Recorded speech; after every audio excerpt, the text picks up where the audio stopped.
আপনার খামারের মুরগি কি নাক দিয়ে শব্দ করছে, মুখ খুলে শ্বাস নিচ্ছে, খাবার কম খাচ্ছে? তাহলে খুব সম্ভবত আপনার খামারে ঢুকে গেছে একটি নীরব ক্ষতিকর রোগ, তার নাম সিআরডি।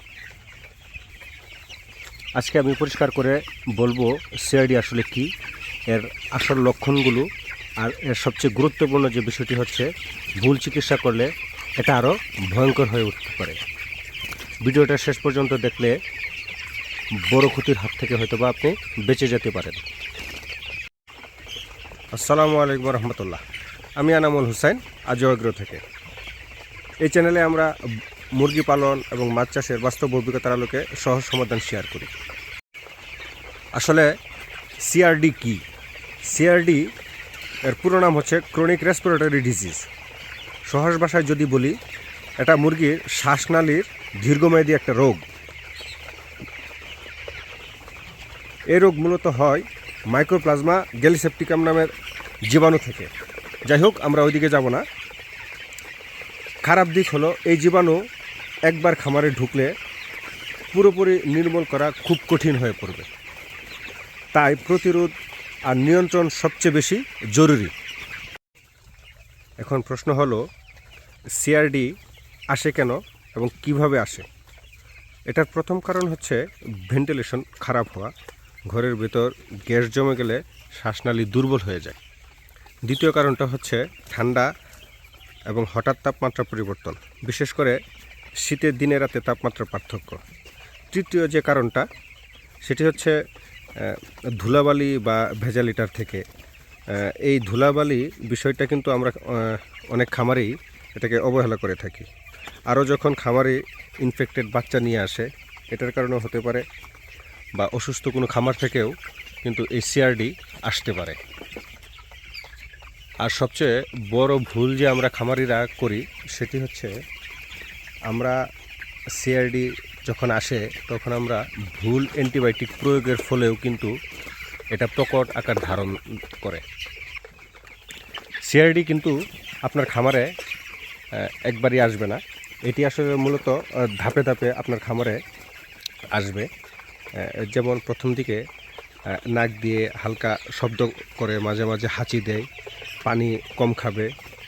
যখন এই রোগটা সেকেন্ড স্টেজে যাবে, তখন কিন্তু মুরগি মুখ খুলে শ্বাস নেবে, চোখ ফুলে যাবে, নাক দিয়ে পানি এবং কফ বের হবে। যখন গুরুতর আকার ধারণ করবে এই সিআরডির ক্ষেত্রে, তখন মুরগির মুখে হালকা কফ জমা হবে এবং ওজনও বন্ধ হয়ে যাবে, খাবার খাওয়া কমিয়ে দিবে, ইত্যাদি কিছু সিমটম আপনি দেখলেই এগুলো বুঝতে পারবেন। এটাকে কিন্তু আমরা খামারিরা অনেক সময় ভুল করে সাধারণ ঠান্ডা ভেবে চিকিৎসা করি। এই লক্ষণগুলো যখন আপনার খামারে দেখা যাবে, দেরি না করে একজন রেজিস্টার্ড ভেটেরিনারি চিকিৎসকের পরামর্শ নিলেই কিন্তু যখন পোস্টমর্টম করবেন, তখনই কিন্তু আপনি সঠিক চিকিৎসাটা করতে পারবেন।